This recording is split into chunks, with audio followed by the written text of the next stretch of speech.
കുറേ കൊല്ലങ്ങൾക്ക് മുമ്പാണ് നമ്മുടെ പ്രിയങ്കരനായ നടൻ മമ്മൂട്ടി വനിതാ മാഗസിനിൽ ഒരു ഇൻ്റർവ്യൂ കൊടുത്തു. അതിൽ ഇൻ്റർവ്യൂവർ അദ്ദേഹത്തോടൊരു ചോദ്യം ചോദിച്ചു. മമ്മൂക്കയുടെ കാഴ്ചപ്പാടിൽ എന്താണ് സക്സസ്, അതായത് വിജയം? മമ്മൂക്ക അതിനൊരു മറുപടി കൊടുത്തു. കുടുംബസംഗമത്തിൽ പ്രാസംഗികൻ ഒരു സ്ത്രീയോട് ചോദിച്ചു, ഭർത്താവ് നിങ്ങളെ സന്തോഷിപ്പിക്കാറുണ്ടോ? ഭാര്യയുടെ സന്തോഷത്തിന് വേണ്ടി ഒരുപാട് കാര്യങ്ങൾ ചെയ്യുന്ന ഭർത്താവ് സദസ്സിലിരിക്കുക. അയാളെ ഞെട്ടിച്ചുകൊണ്ട് ഭാര്യ പറഞ്ഞു, ഭർത്താവ് എന്നെ സന്തോഷിപ്പിക്കുന്നില്ല. പിന്നെ അവർ തുറന്നു, ആർക്കും നമ്മെ സന്തോഷിപ്പിക്കാനാകില്ല, നമ്മുടെ സന്തോഷം നമ്മൾ തന്നെ കണ്ടെത്തണം. ഇത്രയും പറഞ്ഞിട്ട് മമ്മൂട്ടി തുറന്നു, അതുപോലെയാണ് സക്സസിൻ്റെ കാര്യവും. നമ്മുടെ വിജയങ്ങൾ നമ്മൾ തന്നെ തിരിച്ചറിയണം.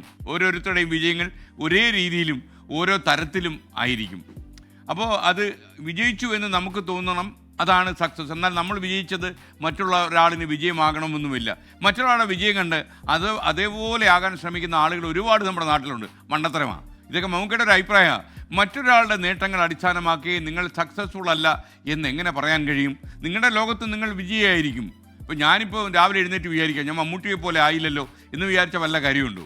അപ്പോൾ എൻ്റെ ജീവിതത്തിൽ എൻ്റെ രീതിയിൽ എനിക്ക് വിജയമാണ് എന്ന് കണ്ടെത്തുക. പരിമിതികളിൽ സാധ്യതകൾ കണ്ടെത്തുന്നവനാണ് പ്രായോഗിക ബുദ്ധിക്കാരൻ എന്ന ആളുകൾ പറയില്ലേ. മമ്മൂട്ടി ഇതെല്ലാം പറഞ്ഞു.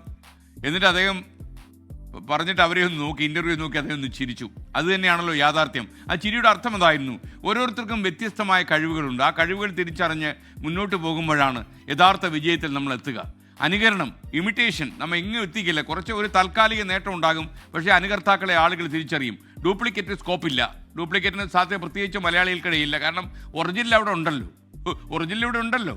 അപ്പോൾ അതുകൊണ്ട് ഡ്യൂപ്ലിക്കേറ്റ് തകർന്ന് തരിപ്പണമാകുന്ന ദിവസം വിദൂരമല്ല എന്നെല്ലാവരും മനസ്സിലാക്കുന്നത് എന്തുകൊണ്ടും നല്ലത്. കാര്യം ഒറിജിനലുകൾ അരങ്ങു വാഴും. ഇപ്പോൾ മഹാത്മാഗാന്ധിക്ക് പകരം ഒരു ഡ്യൂപ്ലിക്കേറ്റ് ഉണ്ടായിട്ട് വല്ല കാര്യമുണ്ട്? ഗാന്ധിജിയുടെ വഴി എങ്ങണം കയ്യിലെടുക്കാൻ കഴിയുമോ? അപ്പോൾ ഞാൻ ഒരിക്കൽ കൂടി ഒരു കാര്യം പ്രിയപ്പെട്ട പ്രേക്ഷകരോട് പറയുന്നു. അതായത് നമ്മളൊരു ടെലിവിഷനിൽ തന്നെ ഒരു അവതാരകനായിട്ട് ഇറങ്ങുമ്പോൾ ഞാൻ നേരത്തെ പറഞ്ഞതാണ്, ഒരു അവതാരകൻ അയാളുടെ പരിമിതികൾ ആദ്യം കണ്ടെത്തണം. അപ്പോൾ അയാളുടെ പരിമിതികൾ കണ്ടെത്തിയിട്ട് പരിമിതികൾ കട്ട് ചെയ്ത് മാറ്റിയിട്ട് അയാളുടെ സാധ്യതകൾ തിരിച്ചറിയണം. എനിക്ക് എന്തൊക്കെ ചെയ്യാൻ പറ്റും, ആ സാധ്യതകൾക്ക് മാത്രം പ്രാധാന്യം നൽകി നമ്മൾ മുന്നോട്ട് പോവുക. വിജയം സുനിശ്ചിതമാണ്. Yes, you will reach a position, ഉറപ്പാണ്.